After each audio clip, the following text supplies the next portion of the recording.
All right. From what it looked like, we have at least a couple new folks, or at least folks whose screen names I'm not familiar with.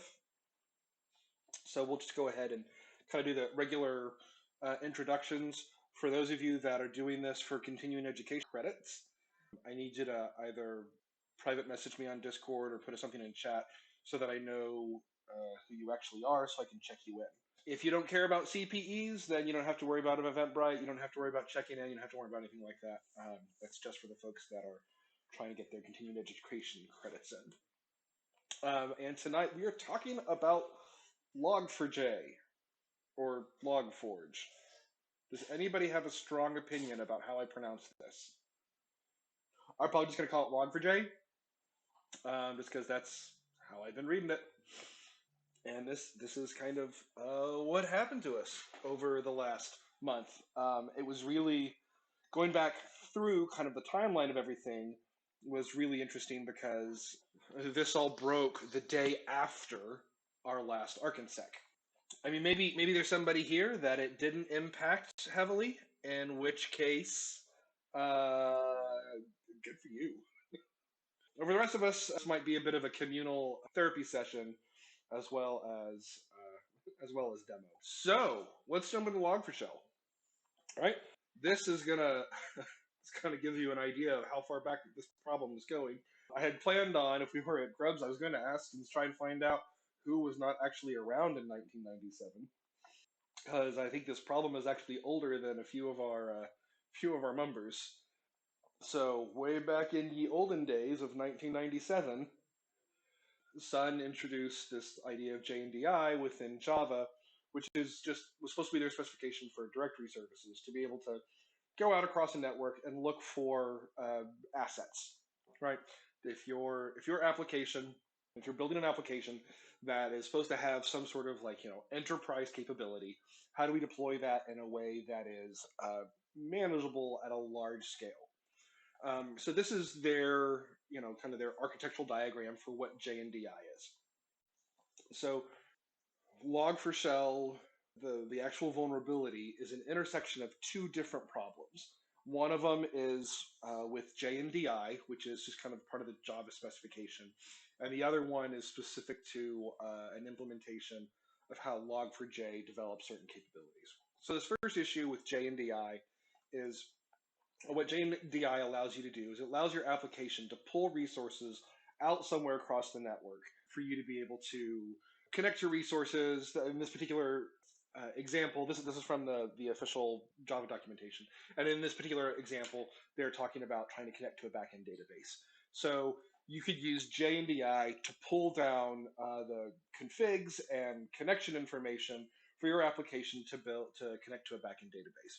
And the idea behind this is if you're building an application and you're trying to build it at scale, you don't necessarily want to have to copy or maintain version control across multiple systems if they're all doing the same kind of servlet kind of connection. The connection information as far as port numbers, IP addresses, usernames, passwords, whatever, rather than trying to either A, hard code it into your application itself, or B, maintain a config file across multiple application servers. You can put those things in one particular place, use JNDI to pull it down when you need it, and execute it when needed by whoever needs it. I am not a Java developer. This is I have exhausted the limits of my knowledge on this, but this is kind of what JNDI was built for. This was the purpose of it. Separately and kind of alongside that, in 2001, it's an open source Java library called Log4j is released.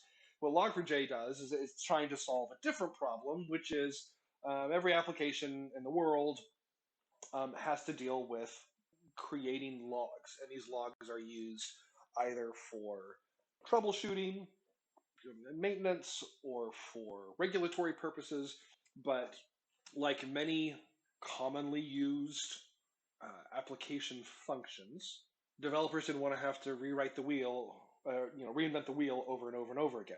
So the Apache Software Foundation kind of backed this open source library, hey, if you're a Java developer and you need to deal with logging, here's a library you can plug into your software, open up a config, and it'll do your logging for you.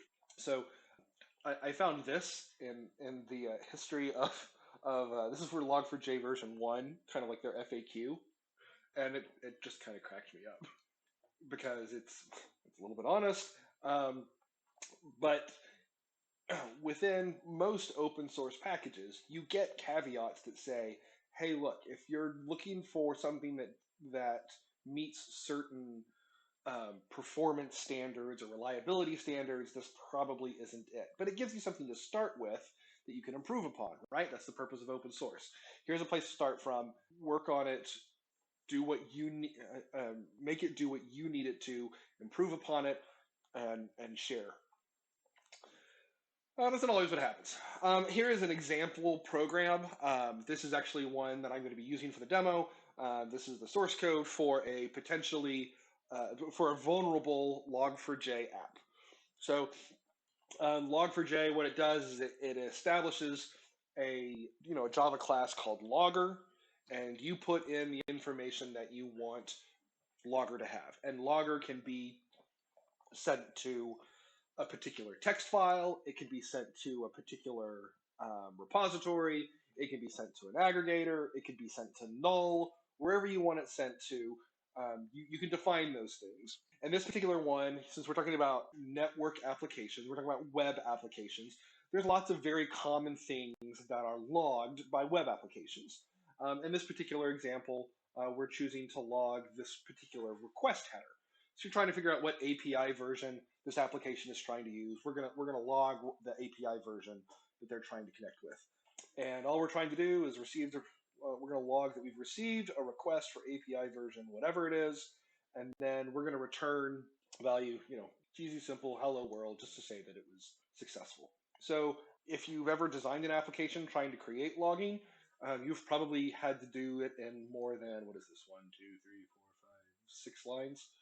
But this gives you something to start with so that in your application, you can just throw in logger.info and whatever it is you intend to log. So that's kind of a look at what Log4j looked like to begin with.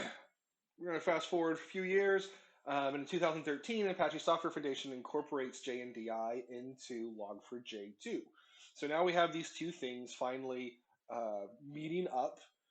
This kind of functionality that was pitched for this particular API, the Apache Software Foundation decides, you know what, we need to include this as a feature within Log4j2. Log4j2 doesn't get released for a few years, but the next year it comes out, and JNDI is in there, and it's part of the standard Log4j2 library. Now, this is another functionality of Log4j2. This is the part that causes the problem with JNDI. Okay, so this is a feature called lookups.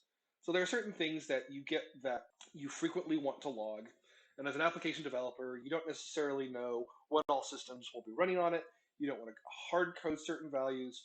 So Log4j2 allows you to write certain lookups, and then when you're writing your code, you can just enter in that lookup. A really easy example would be like if you're trying to the Java runtime value. You as a developer, you don't necessarily know what runtime version the end machine is going to be running on.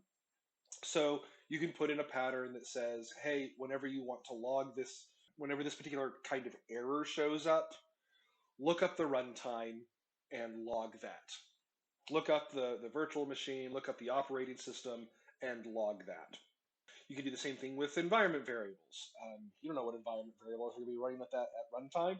So at runtime, tell your application, hey, look up these particular environment variables and include them in the log. Or something that's really powerful, but probably it's not something you want to put outside of debug mode. You can actually include your variable names. And then Log4j will look up the variable name and variable value and throw that in the log. You don't necessarily know what that will be at that particular point of runtime. So here's a nice, easy way using lookups. With the Java application, or Log4j, when you send it to Log4j will say, "Oh, I need to look up this value. Hang on, let me go look up this value, and then I will log it." So that is part of Log4J2 along with JNDIs. And the JNDI starts getting a lot of attention around 2015, 2016. 2016, there's Black Hat Talk. Probably seen it linked in some of the Twitter feeds if you've been following the story. If you haven't, you can go out there and watch this. And it's really interesting. So some HP researchers published in a JNDI attack vector at Black Hat. And they are specifically looking at how you could abuse JNDI, this thing that's supposed to help you go out and fetch a resource for your application. Hey, under these circumstances, I could make it go out and grab, I can either compromise the source of where it's grabbing these assets, or I could make it look somewhere else for these assets. There's nothing about this that applies to Log4J2. There's nothing about this that's specific to logging or log lookups.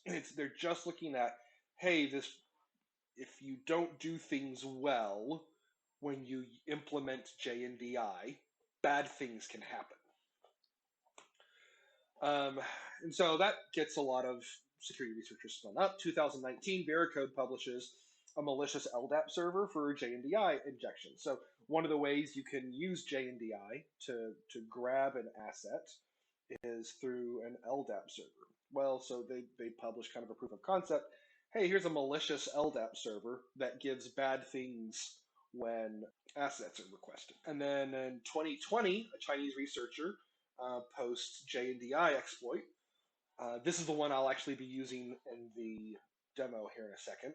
And it has some kind of interesting features, but the first thing that you have to do if you're going to exploit this problem is you have to create some sort of server application to respond to the JNDI request, or to respond to the LDAP requests, to feed the malicious behavior that you want to get carried back to the application. So all of those things together, that brings us up to 2020. So now we're in 2021. This is the actual CVE. How did we get there? Well, November 24th, this particular researcher at Alibaba Cloud Security, he reports this issue to Apache. Now, again, Apache Software Foundation, it is free open source software development. These folks don't necessarily get paid. It is stuff that is built on these developers, in their spare time. About a week later is the first time anybody sees testing of exploitation. So this was a report released by Cloudflare. Once Cloudflare became aware of the issue, they started looking back through historical data to see if maybe this has been a problem bad guys have been executing for months and months or years and years, maybe since Black Hat 2016, bad guys have been out there doing this. Well, turns out no. Actually, the first time anybody can identify somebody trying to exploit this is December 1st. 5 days later, Apache releases their patch that they think should address the vulnerability. I'm not going to get too deep into the differences between the various patch levels. We're just gonna talk about kind of surface level. Here's what this particular one was. This was the first one that they thought was going to address it. On December 8th, a bunch of Chinese language blogs start circulating the vulnerability. They start talking about how powerful it is, what it could be used to do. When the actual patch was issued, there wasn't a lot of fanfare. Not a lot of people were talking about it, probably because of the direness of it. They were trying to get it out there and in people's systems, made it available, before everything kind of goes crazy, which is exactly what happens on December 9th. The security researcher who discovered the vulnerability is aware of all of the bad guy chatter around it and is trying to push people to patch it. So we can talk a lot about what responsible disclosure means, what it doesn't mean, but I think the main thing is this researcher tried to do the right thing. They alerted the developer. They waited until the developer had released the patch. Then once the developer released the patch, then they started talking about here's what it is, here's how bad it is, here's why people need to protect themselves from it. Okay. Also, the same day, another researcher posts their proof of concept, some code on GitHub that does pretty easy walkthrough of exploitation. Yeah, sure.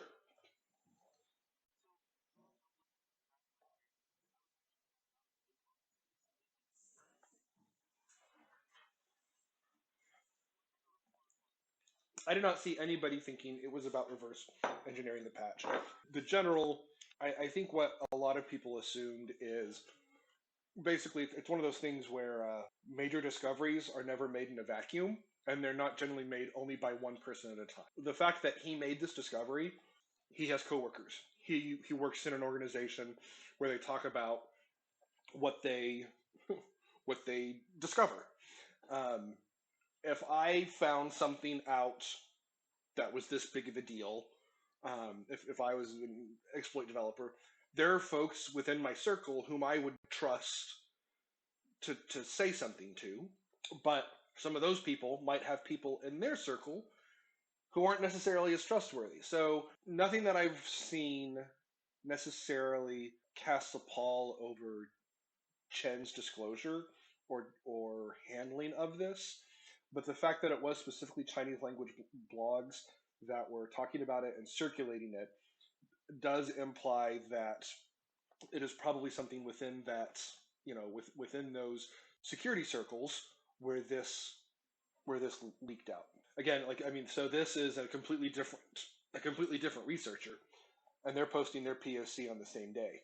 Well, they didn't write that POC on that day. Like, they were probably talking about it or saw people talking about it on December the 8th. So yeah, I don't think there's necessarily a smoking gun, but these are kind of the pieces where they fall for this. All right. Starting on December 7th, exploitation starts running rampant all across the Minecraft community. And this is one of the kind of interesting things of specifically of Log4Shell.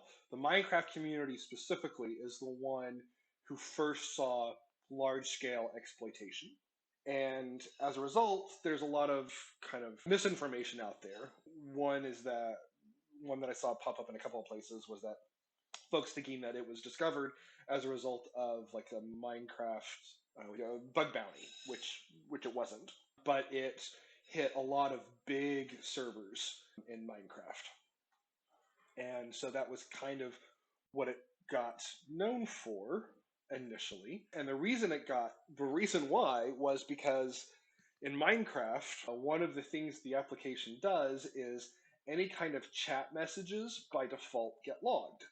So since you're logging chat, this value eventually gets passed to log4j.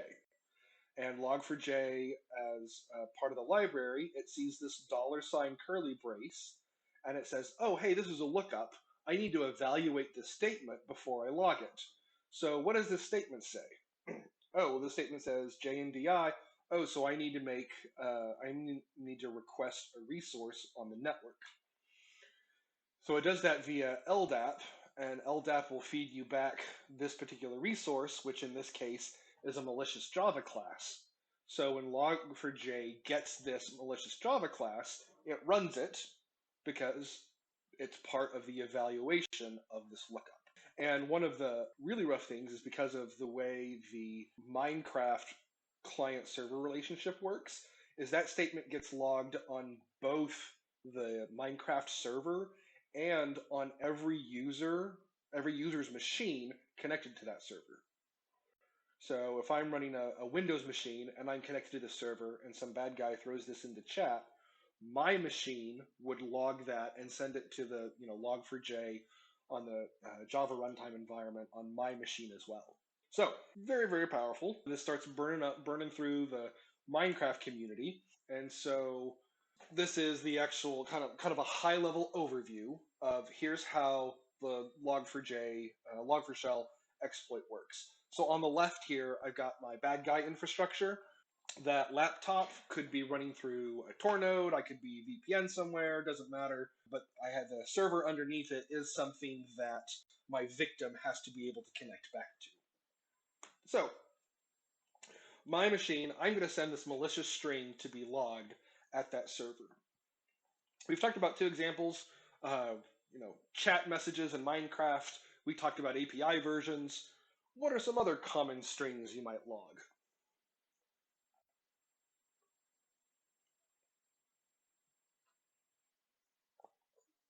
Another one that I hadn't really considered until I was looking at one of those lists of impacted systems. Um, just about every web application in the world is going to log a username if you try to log in. So putting something like this in a username field is also very likely to work. So basically, yeah, anything that a user can enter or have control over that my server might log, that becomes a vector for attack. So in this particular case, like how touch file just to prove that we were able to actually get onto that machine. All right. So over here on my right, whoop, whoop, whoop, all right. Over here on my right, here's my victim machine. And over here on my left, here is my Kali machine. Yes, yes, it's awful. You shouldn't be logging into root. Oh well. All right.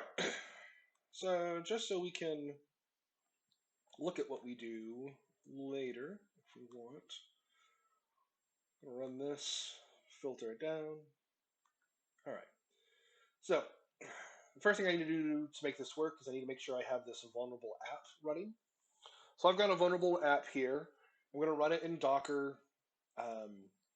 The name of my app is vulnerable app, just so that you don't get confused. It's going to be running on port 8080. And this is, again, it's a Java application based on like the Spring Boot system. And it's the thing that we saw the source code for a second ago. So I have this vulnerable application that's up and running. Oh, and I also want to make sure that we look at /temp, and we notice that we don't have a file in /temp labeled pwned. Right? So here's my victim chugging away, easy as you please. And over here, my bad guy, he's going to spin up this exploit server. This is going to be, the Java application. This is going to be what feeds the malicious Java class out across the network. Right? So it's listening on 1389, and when it serves back the malicious class, it's going to do it over HTTP on port 8888. Now, if I was a regular, just kind of non-malicious user of this application, I might have something like x-API version 123 while I web browse. And we notice over here that it received a request for API version 123. That's the version that this application wanted to run. And we saw our source code earlier. It returns a value of hello world. My vulnerable application returns this hello world. So that's what a normal user would see and do. But now my malicious user is going to send this command over with this XAPI version of my malicious string. So I kick it out across the network, and it receives a request for API version. Here's this thing. It's logging that value just like it's told to, but it also evaluates that. So if I go back over here and look, I'll notice, oh, it received an LDAP query from my victim machine, and that LDAP query was for this particular resource. Now, that this particular server, this malicious thing, it decodes that base 64 to this particular value, and it sends that resource right back over HTTP. So now if I go back over here and I look in that /temp folder, I'll see that I now have this file that wasn't there before. Let's see here. And because I ran this particular application as root, the exploit had root access, and it created the file with root permissions. All right. So if we go back over here and we try and look and see what happened on the network,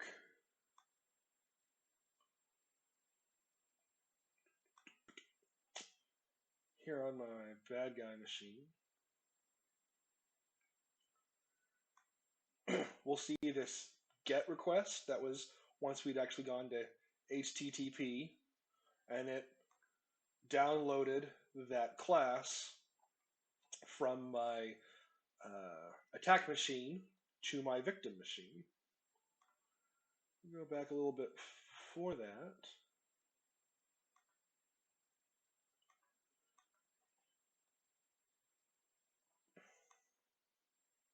We see the beginning of that conversation. And here, 1389, this is that the actual LDAP exchange.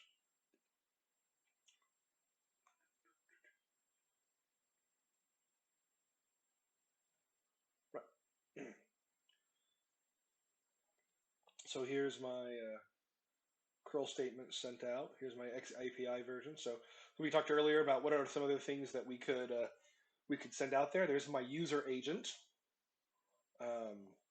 And then here's the XAPI version that we sent out across that it decided to log. All right.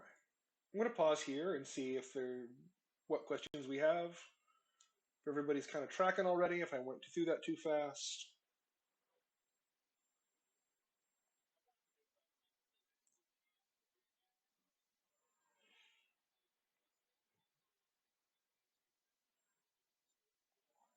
Yeah, no. Yeah, so the JNDI exploits. So this thing right here, this is acting as an LDAP server, and that LDAP server, it's listening on 1389. It also creates an HTTP server listening on 8888. So and you can specify that port up here. So it is doing both of those things, and when it receives this, it creates a new class. So if I ran this again, um, so here's the class that it sent over. If I run this again, oh nope, I want actually that's where I want it to be. Oh here. So if I ran it again, did the exact same thing, you'll notice here's it created a different class. So each time you execute that command, this particular exploit server creates a new class and feeds that class back to the requester.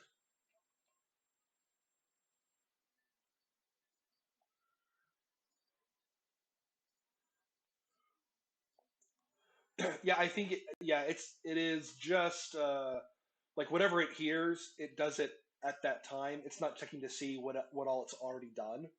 So if that's the command it gives you, it creates a new class and feeds it back.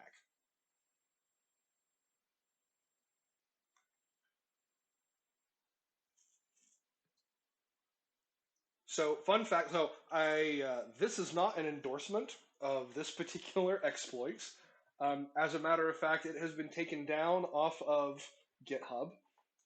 We'll get to that here in a second. So it has been taken down. It's also been reported. If you throw it into VirusTotal, it calls it malicious.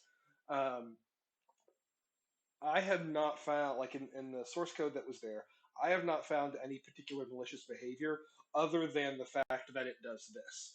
However, that being said, I would not run this jar file on anything I cared about. This VM's gonna get wiped. Um, so I have had a lot of success with this particular one. I have not tried. I one thing I intentionally did not do is I did not try to pop a shell.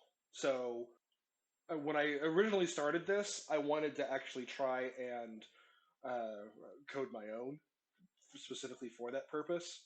Um, but I figured for demo purposes, this was pretty good, and it seems fairly stable. It's actually the one that a lot of write-ups that I see have recommended using. So this is actually this isn't the one. So this particular exploit, this isn't the POC that this Chinese researcher released, the one that came out like on the same day. It is actually the one that's been out since 2020. So this is the one that I've been using. Um, it seemed to have a lot of features. Unfortunately, like the man and README are in Chinese, which I don't read. Um, so as far as like I would, I mean, your mileage may vary. Um, so just kind of recapping, this is where we were. So the bad stuff that started happening was really, really dumb to start with. I mean, I know things like this, people are looking for a way to make a quick buck, but the initial compromises that we're seeing for this weren't sophisticated shells. They weren't, you know, pivoting to further inside the organization. They're popping the machine and dumping a crypto miner on it, which just seems like a waste of a beautiful hack. I mean, because like this is a single curl statement to get you access, and people are just using it to dump crypto miners. So at least initially, so it was kind of dumb. Like the people that initially started profiting off of it seemed pretty dumb. Did not realize the depth or um, beauty that they um, could have control over. But that didn't keep Twitter from becoming Twitter, right? So everything goes crazy. So on December 9th, um, like the alerts for this through official channels didn't really start coming out through the 10th. It wasn't until the 9th after um, the original researcher put his POC in screenshots on Twitter, um, security Twitter, InfoSec Twitter kind of blew up about it, and Minecraft Twitter blew up about it. But everybody else was kind of slow going. And the security folks, I just gotta say, like, this is not this is not the takeaway. Um, like, I know everybody has their pet systems, their pet libraries, their pet languages, but there were lots of people saying nonsense like this. And if you look at folks saying these things, um, they're not they're not developers building large scale, enterprise scale applications, right?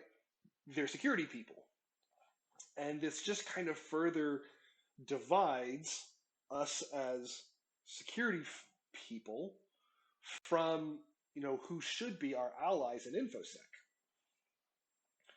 So this isn't really what I would have hoped for a takeaway for an issue like this. And I definitely wouldn't seek to do this. If you're on a machine right now, do not execute this. This is do not even for funsies, not just to see what it does. Um, Looking at this, does anybody know what this is? It's a fork bomb. I was simultaneously dismayed and amused to see it floating around out there. For those of you that don't know what a fork bomb is, it is a simple one line command that creates, or basically, it crashes your computer. Basically, what it does is it creates a process whose job it is to create a process, and then it forks that process to create a process, which creates another process, which creates another process, which creates another process, and it happens ad infinitum until your machine goes down. So anybody who tried this on their, production web face or external facing web server just crashed their machine. So that was the 9th and 10th. And then, what happens with things like this invariably when lots of people start paying attention to something, um, more people jump on the bandwagon. And there's, good reasons for that, and there's shady reasons for that. But in this particular case, like we started churning out CVEs on Log4J pretty hot and heavy throughout December. And it's because at this point, it doesn't really matter if the vulnerability is significant or likely successful or causing major issues, just your ability to get a CVE on this library means you will start showing up in the press as well. And I think nothing demonstrates that better than this really stupid CVE that causes a problem if the attacker controls the configuration on the machine. Well, what kind of attack vector is that? Like, when we're actually dealing with a really horrendous remote code execution issue, and somebody says, oh, there's also this problem. If I have control of the config, I can also execute. Well, yeah, if you have access to the server and inside access, sure, you can do all sorts of terrible things. All right, so we're going to talk a little bit about as these things rolled out in December. The released version numbers that I'm talking about assumes Java 8 or higher. If you're using Java 6 or 7, there are patches also available, but those patch numbers are different. I'm also not talking about this one because there were folks saying, hey, this only applies to Log4j2. I'm running Log4j1, so I'm safe. No, you're running something that's been deprecated for 5 years. You've got all kinds of other problems, and none of them involve, and this isn't going to get patched. So, um, but because people were acting like 1.x wasn't impacted, even though it was, they went ahead and issued a CVE for this particular issue. I think just to shut up people saying that, well, I'm running 1.x. I don't have to worry about it.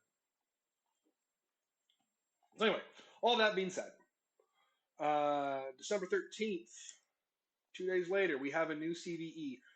This one was initially thought a DOS, which again isn't necessarily as concerning as an RCE, but then later we found out, oh, actually, you can also do a remote code injection, remote code execution with that as well.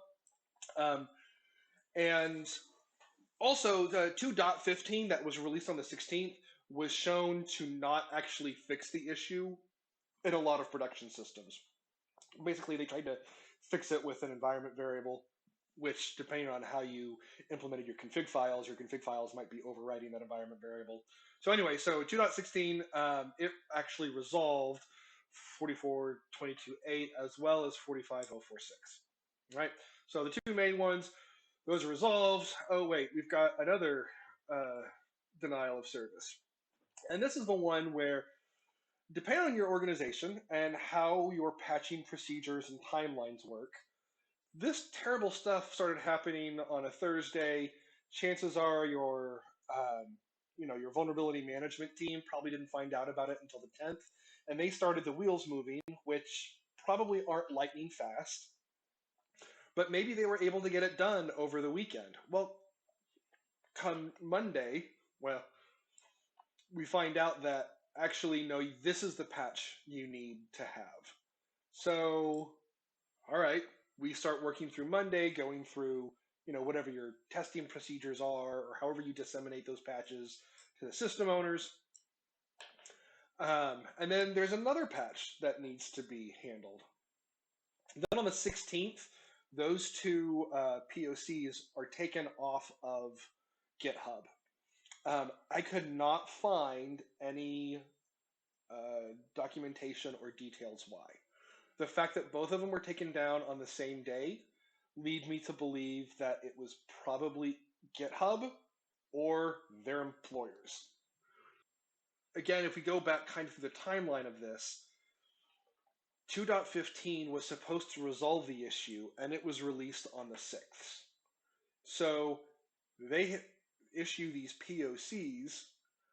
Well, it turns out the patch didn't actually fix anything.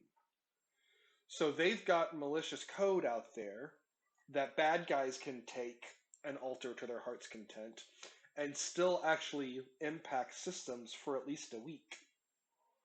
So I don't know if GitHub took them down. I don't know. I don't know how they got taken down. But fortunately, the internet never forgets, and Internet Archive is a thing.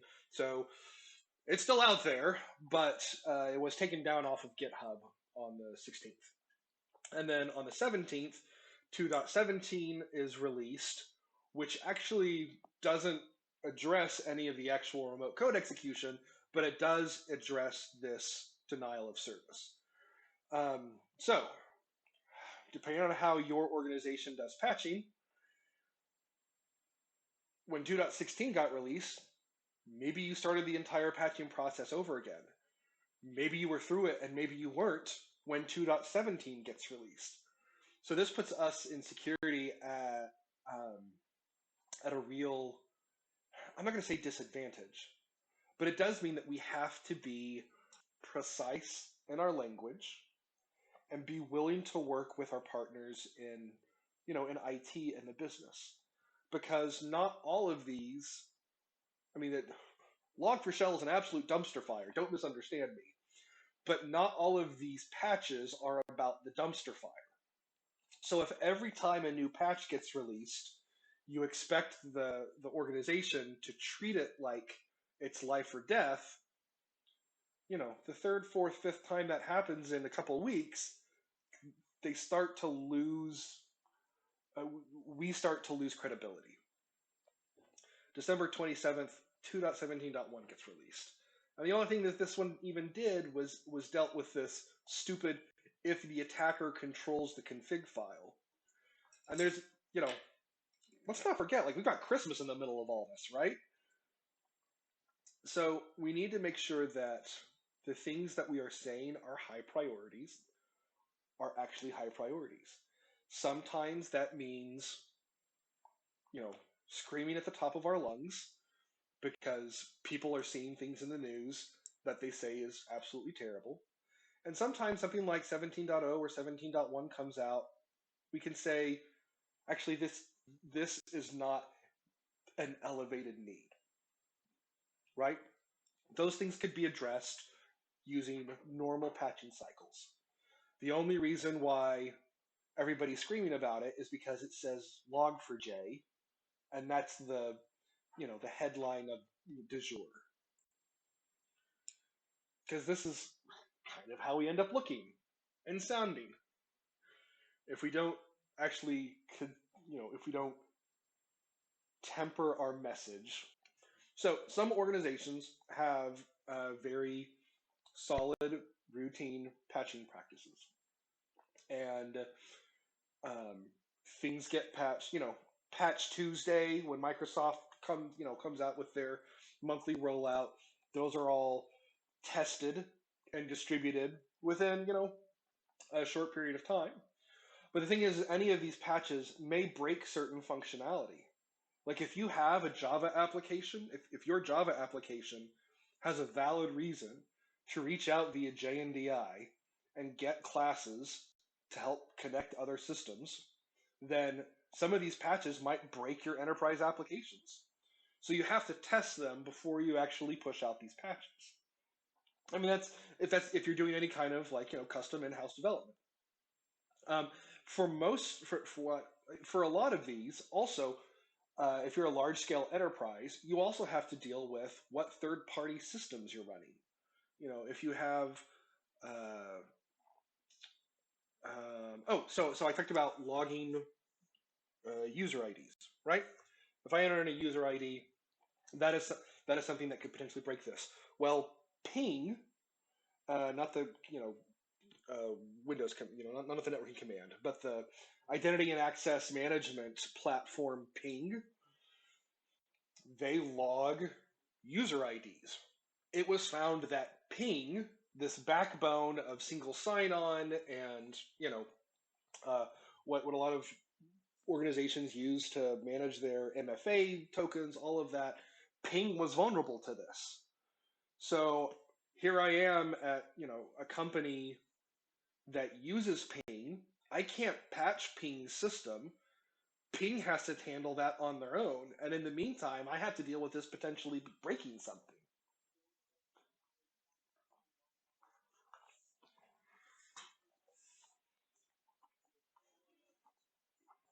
Well, I'm pretty sure if I ever said patching doesn't really matter, I probably would not ever be able to get a job again. But I will say that no, I know. No, but I think you are absolutely. I mean, this is where defense in depth comes into play, right? You can't put all of your eggs in one basket. Patching is important, but I think what I'm really trying to highlight here is we can't be just the people that scream patch, patch, patch all the time, right? You're absolutely right. Detection and response is absolutely critical, and in most organizations, like detection and response is probably what saved their bacon during this. Um, and trying to remember if it's my next. Oh, yeah. So coming up here in a second, we're talking a little bit about detection and response. Um, so, yeah. So I haven't gotten there really. That's actually a pretty good call out, um, because within that timeline, these are known strings, right? That the thing that the bad guy has to execute, they can't encrypt that, because if they encrypt it, then it's not going to fire off as a lookup. And if they encrypt the JNDI call, it's not going to make a call out. So um, there was what you could call IOCs, both IP addresses for scanning as well as the actual strings we were looking um, for actual exploitation. Um, but one other thing before we get to that I want to call out, between from December 6th to the end of the month, two Log4j's contributors um, contribute over 60% of the code in December.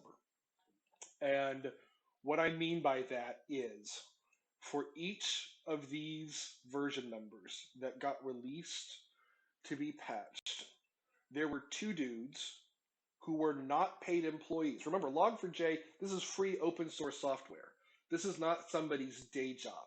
This is not something that people got paid. They're not working for Microsoft. They're not working for Google. They're not getting paid to write Log4j. These are just some hobbyists, and I don't mean that in any kind of dismissive or patronizing way. I just mean these are guys who are working a 9 to 5, and then in the evenings during the month of December, during the holidays, are churning out code trying to address all of these CVEs, because the entire security industry is suddenly, you know, has this particular library under a magnifying glass. And yeah, this isn't some vast team of users. You can actually go on the Log4j GitHub and you can find out who these two dudes are, and you can see the code they've been writing and pushing while dealing with, Twitter heckling. Everybody should just quit using Java, right? I mean, this particular image from XKCD is so true, right? There are so many open source packages out there that so many corporate enterprises are using. I mean, to put it in perspective, Minecraft, where this thing all blew up, Minecraft is the #1 best-selling video game of all time. More people have spent money on Minecraft than any other video game you can think of.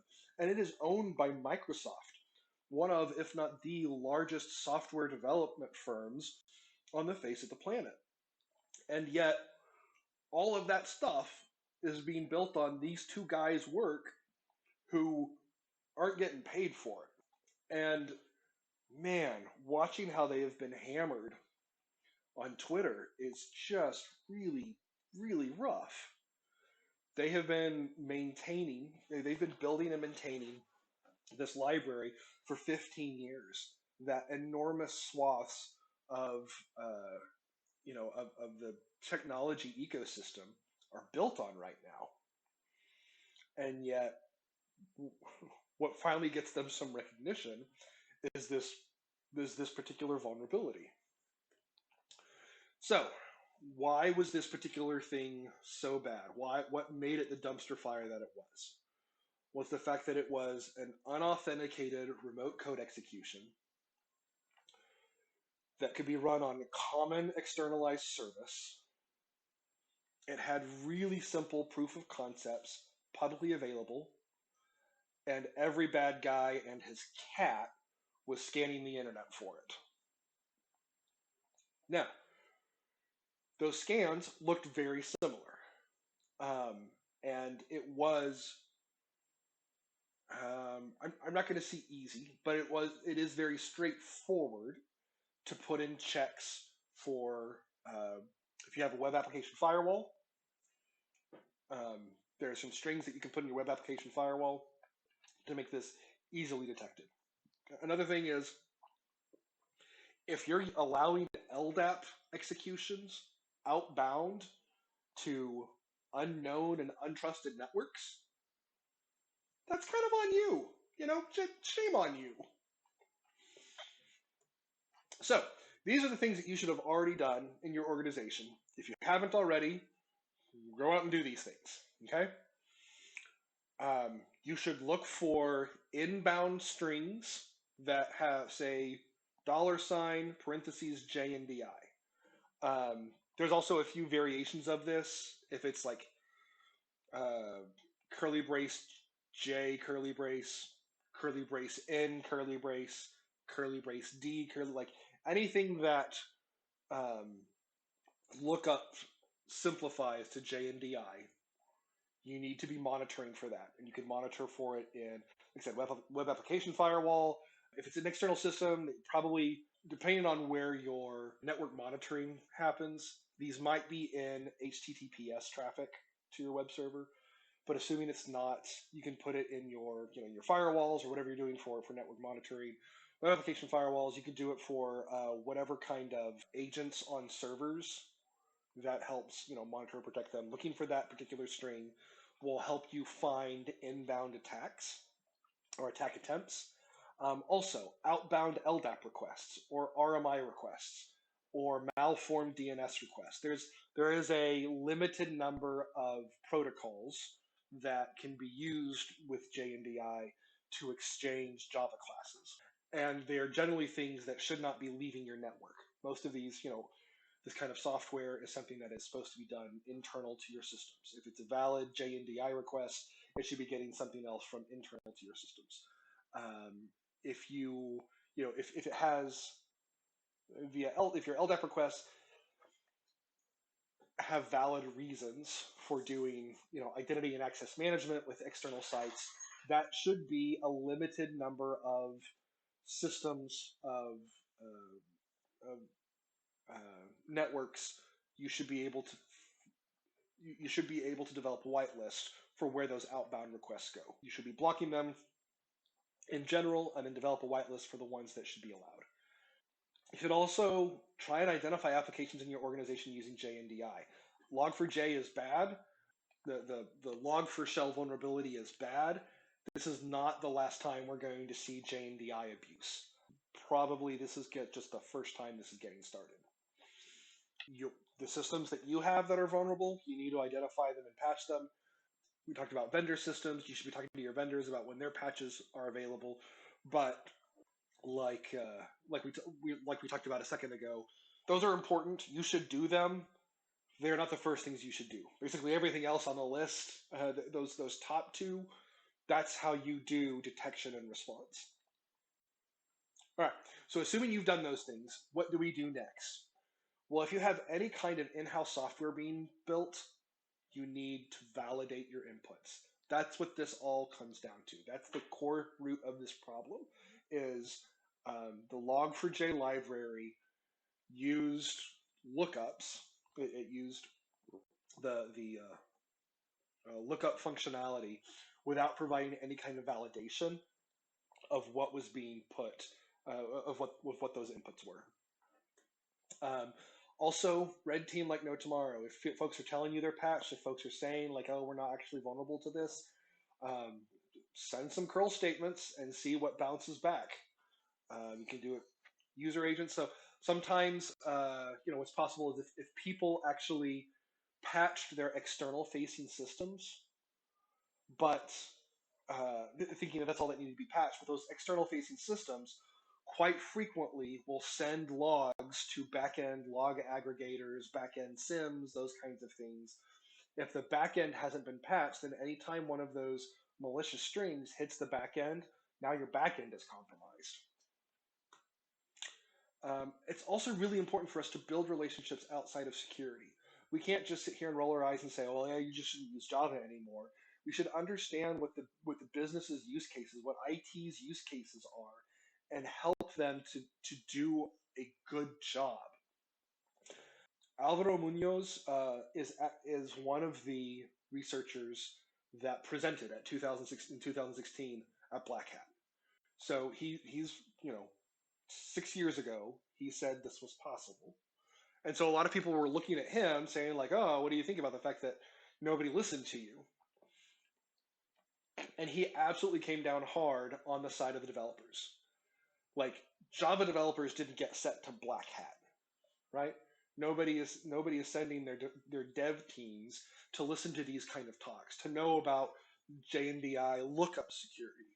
That is what we as security professionals, that's part of our role within our organizations, is to develop the relationships, to develop the education, to develop those kind of community where we make sure vulnerabilities like this are well advertised and understood. And hand in hand with that, we got to remember who the bad guys are. And the bad guys are not the developers. When something like this happens, we can't just get mad about programmers, right? This is, remember I said two guys did about 60% of the code for the patching. This is one of those two guys. Okay, Log4j maintainers, they had a really crappy December, right? They don't get paid for that. In this particular case, like, they talked about JNDI wasn't anything they cared about or wanted to use or liked, and yet everybody is making fun of them and criticizing them for implementing that feature that caused all these problems. But the Apache Software Foundation, due to concerns with backwards compatibility, they made that kind of a requirement of Log4j. Ralph Goers is the guy who wrote the initial version of Log4j2. Depending on how familiar you are with GitHub, you might not realize that GitHub lets you actually sponsor these folks that are out here writing free code. You can sponsor their work. He had 3 sponsors when all of this started, when all of these criticisms were running around on Twitter. I can say, like, last time I checked, his is much higher. Vulcan's is not. Because Ralph is kind of like the lead on it. He's gotten a bunch more sponsors, but the 2 guys that did most of the work in December, they're not getting sponsorships. So, connected to that, I want to just kind of call out and admit, like, these are the free and open source software packages used for this presentation. These are things that I know I'm not the only one on this call that uses on a regular basis. And these are organizations, software platforms, packages that the only way they exist is through community support. I'm not going to get this. We're not going to turn into a PBS telethon. Don't worry.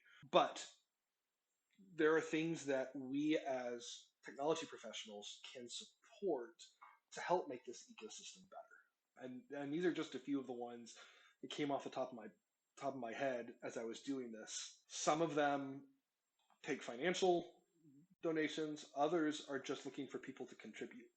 So if you've got any kind of technical skills or some money, it's worth it to recognize the work that's being done to make our lives a little better, to be that kind of wobbly leg in the technology stack that folks are taking care of on their own time. On the ArkInsect blog, I've got some resources that I used here. If you're looking for links, these are all things that I use to help kind of go through this rundown. The top one there is probably if you're looking for something to help you walk through proof of execution, that top one is probably the best place to start. While we're talking about volunteering and contributing, we need folks to speak. So if this is something that you are interested in, that you enjoy, that you want to keep happening, it's only going to keep happening if other folks participate. And that's the last thing that I got.